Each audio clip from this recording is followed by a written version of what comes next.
This is On Purpose Chat, and the idea on this podcast channel is to talk about the behind the scenes. Yeah. What went wrong, what went right, and expand on the ideas.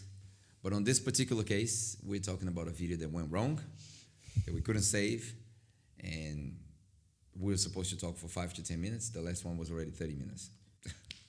So, what are you thinking?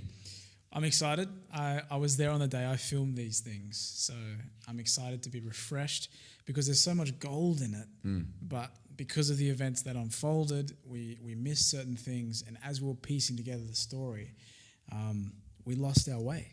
So I'm excited to see and hear the true intention behind the film that we set out to achieve. Yeah, it's good.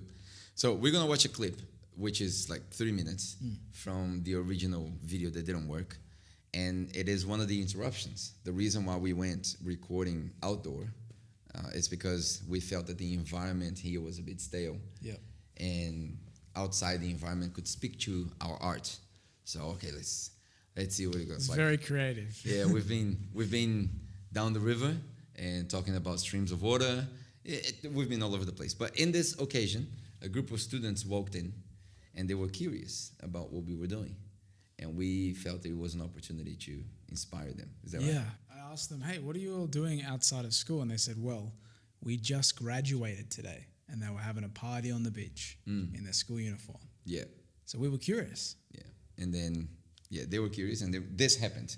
Super cool. Check it out. You know, someone told these guys that they have to finish school, go to university, get a good job, and that school and the diploma and their certificate will actually get them a good job. 98% of these kids, they won't have a career because of what they studied. Teach them how to find their purpose. That's the best thing they could do with their lives. Find their purpose before they start. You know, one of the illusions we just talked about is the illusion that someone told you that you have to go to school, get a degree from university, then you're going to get a good job, then you're going to be successful. That's a lie. Yeah, That's a lie. Matrix. It's just the Matrix. It's the Matrix. Exactly. We're talking about the Matrix. That's the next video coming up. Find the channel, you follow it. Pedro on Purpose. Pedro on purpose. Yeah. What are you gonna do? Be a millionaire. How? It'll be just do my own thing, eh? Yeah, what's your own thing? Tell them. Maybe they'll help. Can't reveal it now. I can't reveal it. Can't reveal it yet. Okay, cool. You gotta build a plan. Master plan. You have a plan? Master plan. Cool. Yeah. It's good. You need a plan. You build your own business. Yeah. Don't work for anybody else. Yeah. Because if you work for anybody else, you're never gonna be a millionaire. Yeah, no. But the most important thing is not the money. Yeah. Because you can have a lot of money Yeah. and still be in prison. What you need to look for is freedom. Yeah. Financial freedom, geographical freedom. If you're free to live your dreams and live your purpose, that's it. Yeah. Look for freedom. Yeah. Right? Do what you love. Look for freedom. That's it. Love that kid, man. That's it. That means what? Racist. And this is the part I love the most. She didn't even listen to what we Yeah, say. shit, no idea. Yeah, but look for freedom. You know, Yeah. when you're 40, you look back, you remember this moment. It's like, man, this crazy dude on the beach told I'm me. not crazy. That's You're the it. only same one here. What's your name? Emmy. Emmy. I'm Pedro. Pedro. Nice to meet you, bro. Your name? Tristan. Yeah. Cool. When I came to Australia, the first idea, I told the guys in Brazil, I had just launched my book, and I said, when I hit Australia, when I hit the Gold Coast, I'm gonna go to schools, man, because it is in the schools, last year high school, first year of university, where their minds are open. You know, we just saw these kids, like a few kids who were criticizing the ones who were actually dreaming, the ones who were actually gonna do something. Oh, Steve Jobs. Isn't that what Steve Jobs said? He's to the crazy ones. Because those who are crazy enough, who think they can change the world, are the ones who actually do it. I feel like I'm out, but we gotta get a coffee. Now, if you wanna know. That's awesome. That's a little bit of propaganda, but cool. Yeah. How'd you feel about that one? Man, well, what you touched on at the end there was from the guy that was behind the camera. From my perspective, I was looking at this young guy whose eyes were locked in on Pedro. And then all of these colleagues and peers were like laughing at him, pointing at him. And it was a beautiful moment that I got to witness because he's just graduated. And then this opportunity came where you got to present him the topic. Yeah. I love the fact that he's young. My daughter's slightly younger. This morning I was impressed because we came in the car and she's singing the songs along and like she's singing rap songs, which is a lot of words. So I turned to her, I was like, Bia, you have an amazing capacity to memorize songs. like every single song on our playlist, and there are thousands of them. She can rap the lyrics to the dot, and I'm like, how did you get there? I was like, I don't know that. She said, I don't know, but that age, their brain is, I was gonna say empty, but not empty. It's fruitful, right? It's easy to bear fruit, and I love the fact that we can talk to students in that age. One of the things that caught my attention on that video was the word success. Yeah. The word preaches a message about success. I think it's flawed. The definition of success. The definition of success is very materialistic. On the next one, we'll talk about materialism. Yeah. I don't want to go too deep into it, but not only it's materialistic, but it's selfish. It's I am successful. Very rarely you see we are successful. We remember individuals. We remember the Michael Jordans, but we rarely remember the Bulls. We remember Martin Luther King, but we rarely remember the people who crossed the bridge. I think it was in Atlanta or something. We remember individuals, but we rarely remember the group. And I think that's one of the beautiful things we do with our faith. It's always community, but that's a different discussion. But I like to challenge people to change that definition of success in life and think about significance. So when you can shift from success to significance, then it's still selfish. I won't lie. But now it's deeper. So the way I like to think about it is, I can be successful in the eyes of the world and have it all, properties, cash, all of that. Or I can be significant to 5 or 10 people in my life. And their lives changed, and maybe they become successful because of my significance. Do you see where I'm going with this? So I had an idea recently to record one video to one person. I don't want to put it on YouTube. I want to record that video to that one person. And I hope it's significant enough to make a change. Yeah. So that's significance. I like to change that. I like to challenge that. Real quick, I have a library of videos that I've put hours into for individual people, and it's always had a positive outcome, and it's changed their lives. There's probably about 6 or 7 of them. Yeah. It's awesome. Put the time in, make it, send it. No one knows, but significance. Yeah. Change the game. Exactly. And at the end of the day, there's that thing going on viral now on the internet. In 50 years, someone else is going to be living in your house, driving your car. They won't remember you. After you die a couple of weeks later, everyone has forgotten about you. Life goes on. The world's still spinning. Nothing changes. But when you're significant, that is different. Yeah, so I like to change that definition. I like the idea of the schools. I like the idea of coffee. We drink a lot of coffee. You keep me caffeinated, my man. We drink a lot of coffee. What else did we talk about in that video? I liked... Oh, yeah. Let me talk about this quickly, just quickly. Yeah. The system. The system is a problem. Okay, what is society? Society is a combination of averages. We live in a combination of averages. That's what society is. They expect the average. You get the average grade, get the average job, the average family, the average level of happiness. Not too much, not too little, which is different than content. Average is bad. Contentment is a good thing because it deals with the things you can't change. So average is accepting mediocrity. Contentment is accepting what's out of your control. 2 different things. When Paul says, I have learned to be content, man, I'm in prison. I can't control this. So I'm not accepting mediocrity. I'm going to do my best in here. Interesting how that ties up with the kids' song that I was singing these days.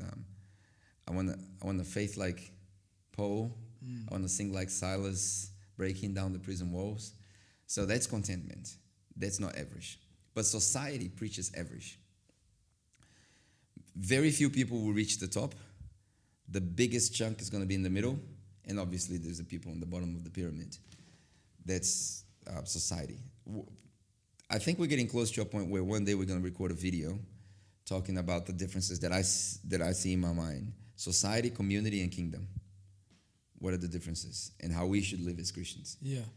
Community is a good thing, but it's not what we're aiming for. No. And people think it is. Because community is a common unity. And you can have community around a lot of things.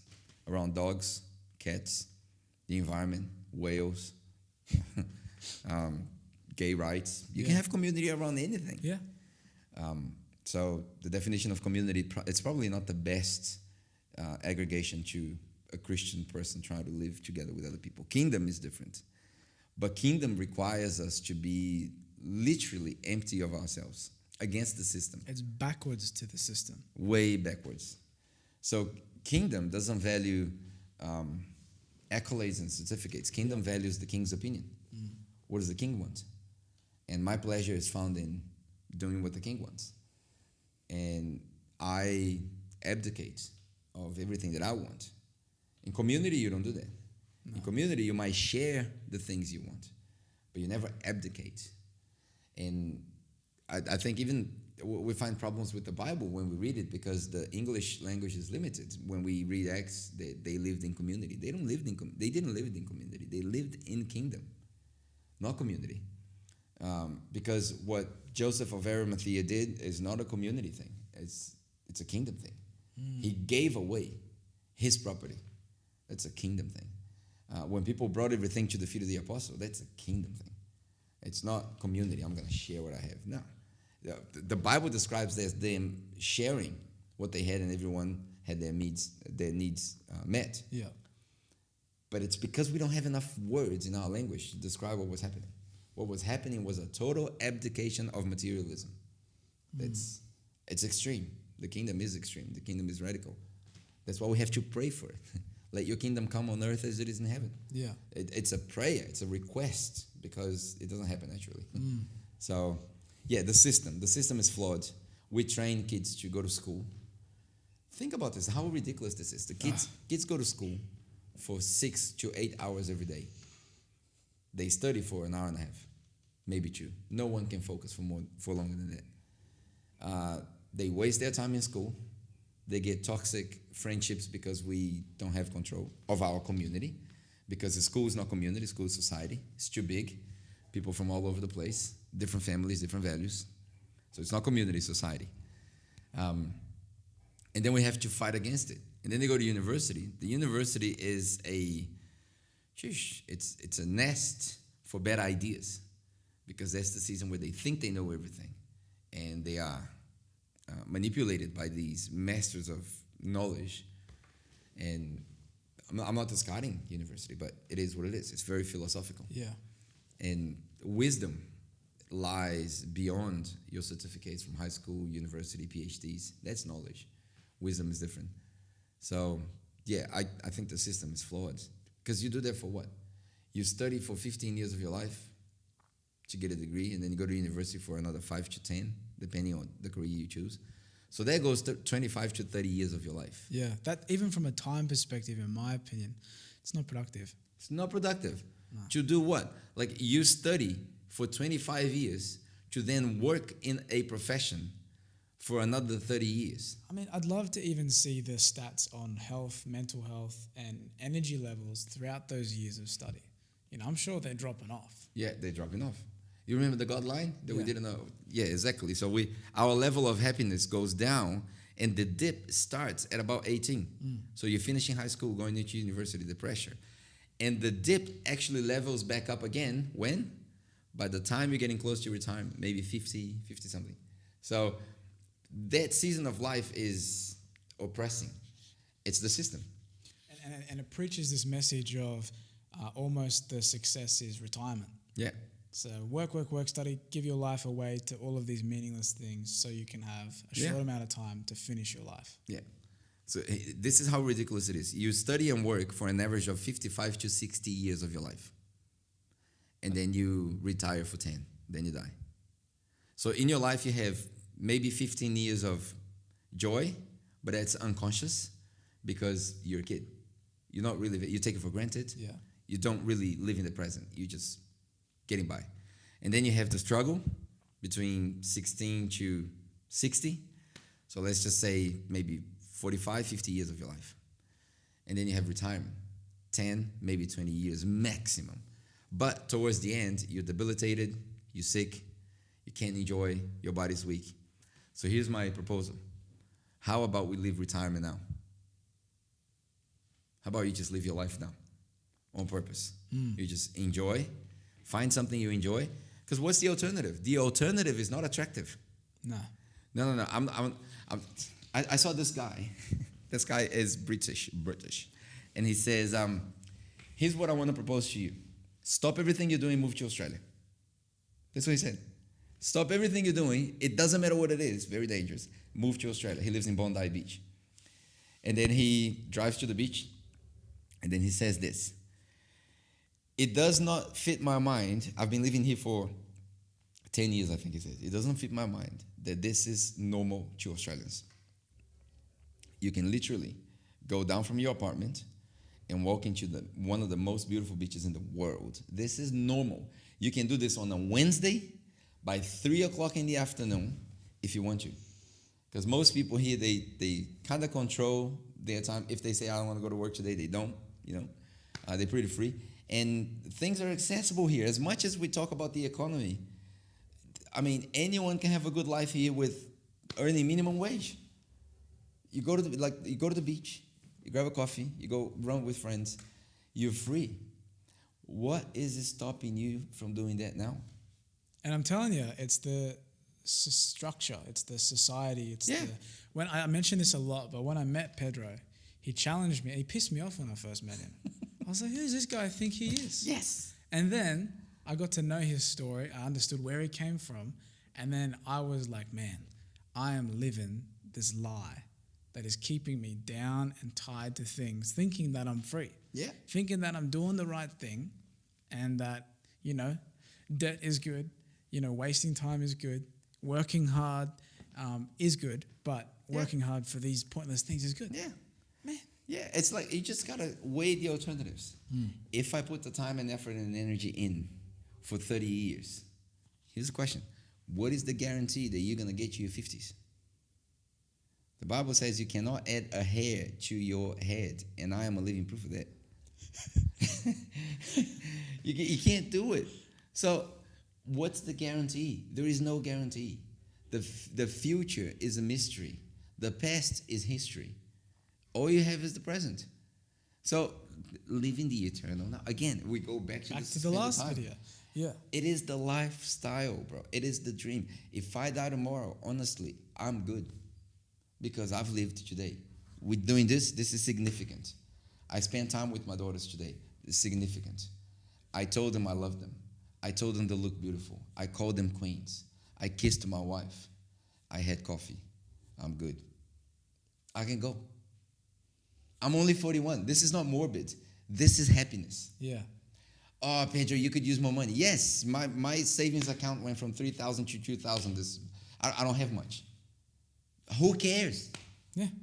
If tomorrow I'm stricken by a deadly disease, is $20,000 in the bank going to save me? No.